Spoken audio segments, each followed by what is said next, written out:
இங்கே கொடுக்கக்கூடிய தகவல் எல்லாமே பார்த்தீங்கன்னா எஜுகேஷனல் பர்பஸ் மட்டுமே. வீடியோக்குள்ளே போகிறதுக்கு முன்னாடி டிஸ்க்ளைமர் ரீட் பண்ணிக்கோங்க. Hello traders, welcome back Tamil stock another episode post market analysis on Monday. Okay, so டைரெக்டாக போஸ்ட் மார்க்கெட் போகிறதுக்கு முன்னாடி இன்றைக்கான மார்க்கெட் ஏன் இந்த ஒரு அப் ரேலி கொடுத்துருந்தான், எதுக்குங்க இவ்வளோ பெரிய ரேலி போனது அப்படிங்கிறது நிறைய டவுட்டாக இருக்கும்ல.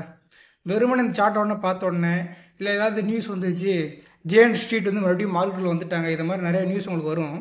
ஸோ இந்த நியூஸ்லாம் வர்றதுக்கு முன்னாடி ப்ரீ சார்ட் மார்க்கெட் அனலைஸை நம்ம என்ன சொல்லியிருக்கோங்கிறத பார்த்துட்டு வந்திங்கன்னா இன்றைக்கி ஏன் ப்ரோ மார்க்கெட் மேலே போச்சு அப்படிங்கிறதுக்கான ஒரு ஐடியா உங்களுக்கு கிடச்சிடும்.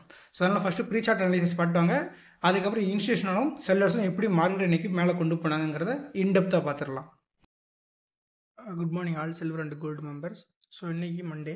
ஸோ வாரத்தின் முதல் நாள் நம்ம எப்பவுமே என்ன பண்ணோம் அப்படின்னா எஸ்எம்சியோட ஸ்ட்ரக்சர் இஷ்யூ என்ன இருக்குது அப்படிங்கிறத பார்த்துட்டு தென் மேத்ஸ் பேஸ்டு ஆப்ஷன் ட்ரேடிங் எப்படி அமைய போகுது இந்த வாரத்தில் அப்படிங்கிறத பார்ப்போம்.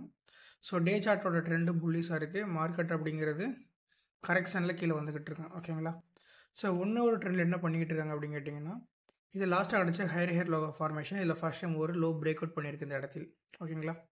இப்போது இந்த 1 ஹவரோட ஒரு அப் ட்ரெண்டில் ஹெல்த்தியான டிஸ்கவுண்ட் பிளேஸ்லையோ இல்லை ஓபி ஜோன்லேயோ இல்லை இது மாதிரி பையிங் ஆர்டர் வந்து எடுத்ததுக்கு அப்புறமும் எப்போனாலும் மார்க்கெட் ரிவர்சல் ஆகலாம். இந்த மார்க்கெட் ரிவர்சல் ஆகிறதுக்கு 5 மினிட்ஸோட ட்ரெண்டு எனக்கு புல்லாக மாறணும். அப்படி மாறிச்சுன்னா அந்த ரிவர்சல் அப்படிங்கிறது தவிர்க்க முடியாத ஒன்றா இருக்கும் மார்க்கெட்டில். ஓகேங்களா. அப்போ இந்த 5 மினிட்ஸோட ஸ்ட்ரக்சர் ஏதாவது உங்களுக்கு சேஞ்சஸ் ஆச்சு அப்படின்னு கேட்டிங்கன்னா சேஞ்சஸே ஆகலை. ஃபுல் அண்ட் ஃபுல் பார்த்தீங்கன்னா லோயர் லோ ஃபார்மேஷனில் தான் கண்டினியூஸாக மார்க்கெட் அப்படிங்கிறது ட்ராவல் ஆகிக்கிட்டு இருக்குது. ஸோ இந்தளவுக்கு லோயர் லோ ஹை ஃபார்மேஷன் ஆகும்போது மார்க்கெட்டில் ஹையர் லோ ஃபார்மேஷன் வர வரைக்கும் வெயிட் பண்ணி தான் ஆகணும். இது லாஸ்ட்டாக கிடச்ச ஒரு ஸ்ட்ராங்கஸ்ட் லோயர் ஹை ஃபார்மேஷன். ஓகேங்களா. இதுதான் லாஸ்ட்டாக கிடச்ச லோயர் ஹை ஃபார்மேஷன். ஓகேங்களா. இதுக்கப்புறம் ஃபஸ்ட் டைம் ஒரு ஹை அப்படிங்கிறது மார்க்கெட்டில் பிரேக் அவுட் ஆகி நிற்கிறான். மேபி இது ஒரு ஹை ஃபார்மேஷன் ஆச்சுன்னா இங்கேருந்து மார்க்கெட் பையிங் ப்ரெஷரில் மேலே போகிறதுக்கான வாய்ப்பு இருக்கும். இல்லை மார்க்கெட் ரெண்டே பேரிஸ் தான், எனக்கு இந்த செல்லிங் ஆர்டர் எடுத்துகிட்டு இந்த ஹைக்கு மேலே பாடி க்ளோஸ் ஆக மார்க்கெட்டால் முடியலை அப்படின்னா டெஃபினட்டாக அடுத்து கீழே போகிறதுக்கான வாய்ப்பாக மாறிடும். ஸோ அடுத்து கீழே போச்சுன்னா ஃபஸ்ட்டு 5 மினிட்ஸோட அடுத்த ஜோன்ஸ் எங்கெல்லாம் இருக்கோ, அதாவது டிமாண்ட் ஜோன் அப்படிங்கிறது அதை நோக்கி மார்க்கெட்டோட ட்ராவல் இருக்கும். நம்ம வந்து கீ லெவல்ஸ்லாம் மேக் பண்ணி வச்சுக்கோம். 24,700 அப்படிங்கிற இடத்துல ஒரு கீ லெவல்ஸ் மேக் பண்ணி வச்சுருக்கோம். ஓகேங்களா. கிட்டத்தட்ட இங்கேருந்து ஒரு 265+ பாயிண்ட்ஸில் அடுத்து கீ லெவல்ஸ் இருக்குங்கிறத மென்ஷன் பண்ணியிருக்கோம். ஒருவேளை பையிங் ப்ரெஷரில் மார்க்கெட் ரெண்டு புல்லிஸாக மாறிச்சுன்னா மேலே போகிறதுக்கான வாய்ப்பாக இருக்கும். ஓகேங்களா. 25,180. ஸோ அதுக்கப்புறம் எதுவும் கீ லெவல்ஸ் நம்ம எழுதலை, மேபி நம்ம தேவைன்னா ட்ரா பண்ணிக்கலாம். ஓகே. ஸோ கீ லெவல்ஸ் எல்லாமே ட்ரா பண்ணி வச்சாச்சுங்க. இந்த கீ லெவல்ஸ்லாம் எப்படி வருதுன்னு கேட்டிங்கன்னா ஒன்றுமே இல்லை, 50 மினிட்ஸில் வச்சுட்டு லாஸ்ட்டு ஒவ்வொரு நாள் மார்க் முடிஞ்சதுக்கப்புறம் அங்கே இருக்கக்கூடிய ஒரு கன்சல்டேஷன் தான். ஓகேங்களா. ஸோ அதுதான் நம்மளோட ஜோனாக மார்க் பண்ணிக்கிட்டு கீ லெவல்ஸாக கொடுத்துருக்கும். அப்போ இன்றைக்கான ஸ்னைப்பர் தியரி பாயிண்டில் நேற்றோட க்ளோசிங் ப்ரைஸ் 24,965. தென் இந்த க்ளோசிங் ப்ரைஸ்னால மார்க்கில் கிடச்ச ஏடிஎம் ஸ்ட்ரைக் ப்ரைஸ் என்ன அப்படின்னு கேட்டிங்கன்னா 25,000. ஓகேங்களா. ஸோ அப்போது இந்த 2 லெவல்ஸுக்கும் மேலே இருந்துச்சு அப்படின்னா புட் ஆப்ஷன் செல்லர் மார்க்கெட்டில் ஸ்ட்ராங்காக இருக்கணும். அதனால் கால் செல்லர்ஸ் அவங்களுடைய ப்ராஃபிட்டை புக் பண்ணணும். இது ஃபஸ்ட்டு கண்டிஷன். ஒருவேளை இந்த 2 லெவல்ஸுக்கும் கீழே இருந்துச்சுன்னா கால் செல்லர் மார்க்கெட்டில் ஸ்ட்ராங்காக இருக்கணும். இதனால் புட் செல்லர்ஸ் அவங்களுடைய ப்ராஃபிட்டை புக் பண்ணணும். இதான் கண்டிஷன். அப்போ போத் ஆர் ப்ராஃபிட் புக்கிங் அப்படிங்கிற இடத்துல நம்ம மென்ஷன் பண்ணுறோம். ஓகேங்களா. அட் தி சேம் டைம் இவையோட மேலே போகும்போது கால் ஆப்ஷன் ப்ரீமியம் இன்க்ரீஸ் ஆகும், புட் ஆப்ஷன் ப்ரீமியம் அந்த லெவல்ஸை பிரேக் பண்ணி கீழே போயிடும் இல்லைங்களா. இதனால் காம்போ இது நடக்கும்போது புட்டு அப்படிங்கிறவன் ப்ராஃபிட் புக்கிங் பண்ணோம். அதே போல் இப்படி கீழே வரும்போது கால் ஆப்ஷன் அவனோட ஸ்னைப்பர் பாயிண்ட் கீழே இருப்பான், இதனால் புட்டு வந்து அவனுடைய ப்ராஃபிட்டை புக் பண்ணணும். இதுதான் காம்போ.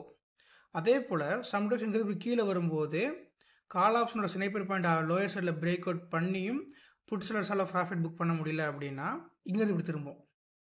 எந்த பிளேசஸ்னாலும் இங்கேருந்து இப்படி திரும்பிடும். ஓகேங்களா. அதே போல் கால் இப்படி கீழே வரும்போது இதை பிரேக் அவுட் பண்ணியும் இவனால் பெருசாக பர்ஃபார்ம் பண்ண முடியல அப்படின்னா இவன் இப்படி திரும்ப வாய்ப்பு இருக்கும். ஓகேங்களா.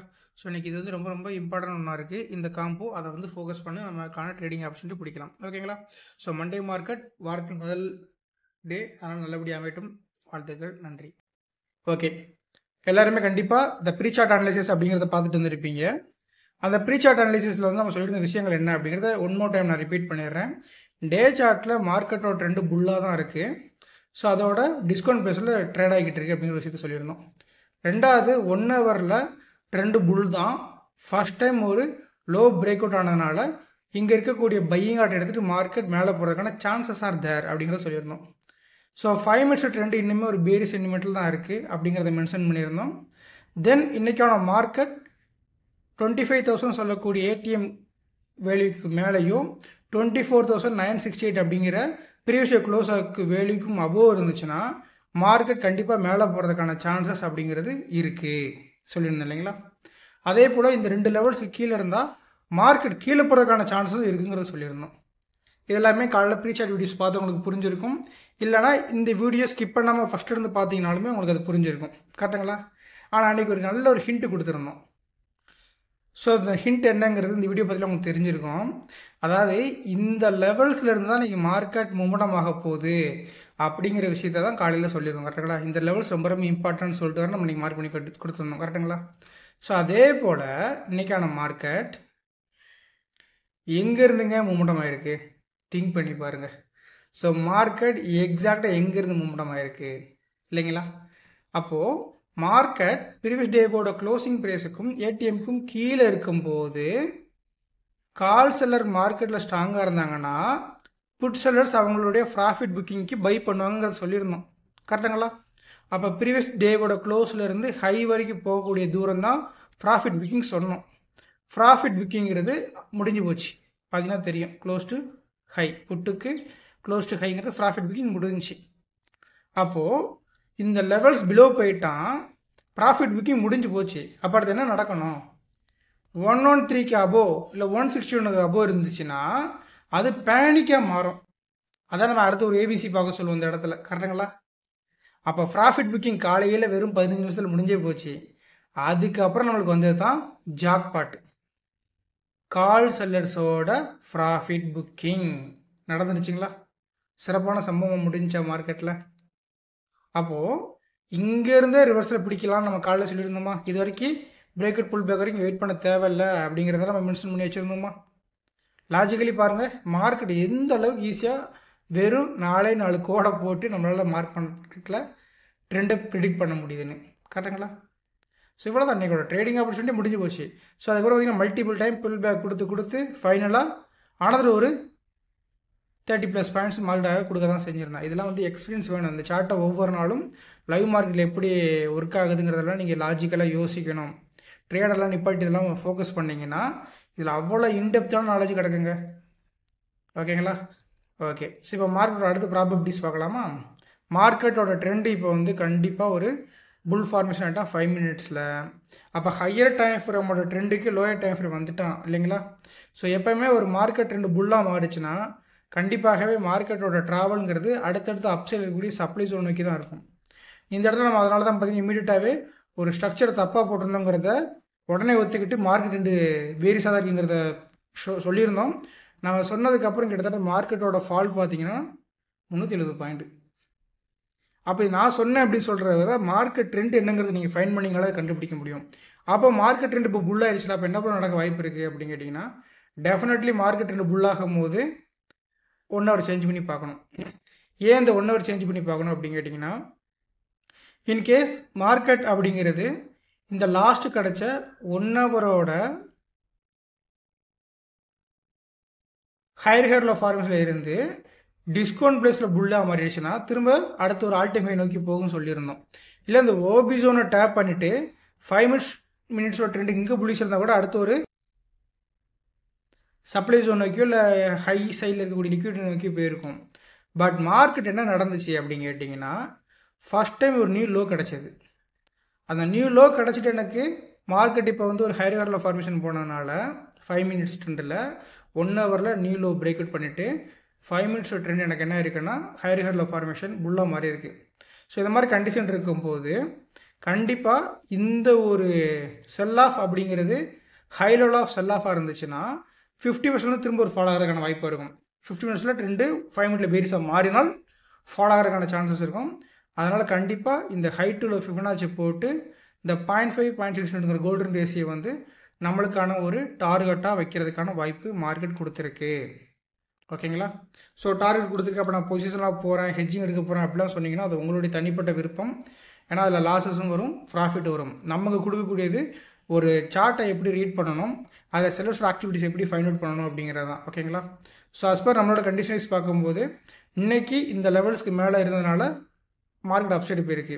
ஸோ கீழே இருந்தும் புட் செல்லர்ஸ் பேனிக்காக ரெடி ஆகலை, ஏன்னா ப்ராஃபிட் புக்கிங்லேருந்து பேனிக்காக மாறதுக்கு ரெடி ஆகலை அப்படிங்கிறதுனால இந்த பிளேசஸில் இருந்து ஹை ப்ரீமியமில் ட்ரேட் ஆகிக்கிட்டு இருந்த ஒரு புட் ப்ரீமியமை செல்லர்ஸ் வந்து ஆக்குபை பண்ணிட்டாங்க. அதனால் மார்க்கெட் டைரெக்ஷன் மேலே போச்சு. இப்போ நான் சொன்ன விஷயங்கள்லாம் புரியுதா? புரியலாம், நோட்ஸ் எடுங்க, அப்போ தான் புரியும். சும்மா பொழுதுபோக்காக ஒரு 20 நிமிஷம் வீடியோ பார்த்து டைத்தை வேஸ்ட் பண்ண வேண்டாம். ஓகேங்களா? ஏன்னா இந்த விஷயங்கள் ரொம்ப ரொம்ப இம்பார்ட்டன்ட். இந்த இடத்துல இருந்து மாறிட்டு ஏன் ரிவர்ஸில் ஆச்சு அப்படிங்கிறத இன்டெப்த்தாக நான் கொடுத்துக்கிட்டு இருக்கேன் லாஜிக்கோட. ஓகேங்களா? ஸோ அதனால தான் காலையில் இது வந்து இப்போ நான் முடிஞ்ச பிறகு சொல்லுங்க, காலையில் இந்த ஒரு ரிவர்ஸில் தான் வரக்கான சான்சஸ் இருக்குங்கிறத முன்னக்கூடியே நம்ம சொல்லியிருக்கோம். ஓகேவா? இதெல்லாம் எக்ஸ்பீரியன்ஸில் சொல்லக்கூடியது. அப்போ நாளைக்கு எப்படி ப்ரோ உடனே க்யூரியாசிட்டி கிரியேட் ஆகிரும். நாளையோட மார்க்கெட்டுங்கிறது 25,090 வந்து க்ளோஸ் ஆகிருக்கு. ஏடிஎம் அப்படிங்கிறது மேபி 25,100 வரலாம். அப்போ இந்த 10 பாயிண்ட் லெவல்ஸ் ரொம்ப ரொம்ப இம்பார்ட்டன்ட். அதுக்கு மேலே இருந்துச்சுன்னா இமீடியட்டாக ஒரு 80 பாயிண்ட்டுக்கு வந்து அப்பர் சைடு இங்கே இருக்குது. கரெக்டுங்களா? அப்போ இதுக்கு மேலே இருக்குன்னா என்ன பண்ணணும்? கால் செல்ஸ் அப்படிங்கிறவங்க பேனிக் ஆகணும் நாளைக்கு. லாஜிக் புரியுதுங்களா? இது மாதிரி பிரித்து பார்க்க தெரியணும் மார்க்கெட்டை. ஓகேங்களா? சரி, ஓகேங்க. மார்க்கெட் 5 மினிட்ஸில் புல்லிஸாக மாறி இருக்குது. டே சார்ட்டோட டிஸ்கவுண்ட் பீஸில் டேப் பண்ணிட்டு டே சார்ட்டில் வந்து பார்த்திங்கன்னா ஒரு அழகான ரிவர்சல் பேட்டர்ன் ஃபார்ம் ஆகிருக்கு. அதுவும் டே சார்ட்டோட இந்த லாஸ்ட்டாக கிடைச்ச ஹையர் ஃபார்மேஷனோட டிஸ்கவுண்ட் பிளேஸில் ரொம்ப ரொம்ப இம்பார்ட்டன்ட் ஒன்று இது வந்து. ஓகேங்களா? ஓகே, இது எந்த அளவுக்கு மார்க்கெட்டை அடுத்த லெவலுக்கு கொண்டு போகுது அப்படிங்கிறத வெயிட் பண்ணி பார்க்கலாம்.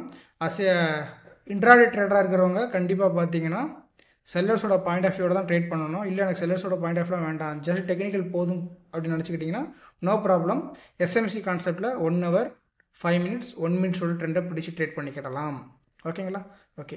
ஸோ இன்றைக்கி இந்த வீடியோவில் என்ன ஒரு விஷயத்தை கற்றுக்கிட்டீங்க அப்படிங்கிறத மறக்காமல் கீழே கமெண்ட் செக்ஷனில் உங்களுடைய பதிவு போட்டு போகலாம். ஸோ அப்படி போட்டு போகிற என்ன ஆக போகுது அப்படின்னா உங்களுக்கு பின்னாடி வரும் சந்ததிகள் அதை பார்த்து அவங்களுக்கு ஈஸியாக புரியுறதுக்கான ஐடியா இருக்கும். ஓகேங்களா? தேங்க்யூ.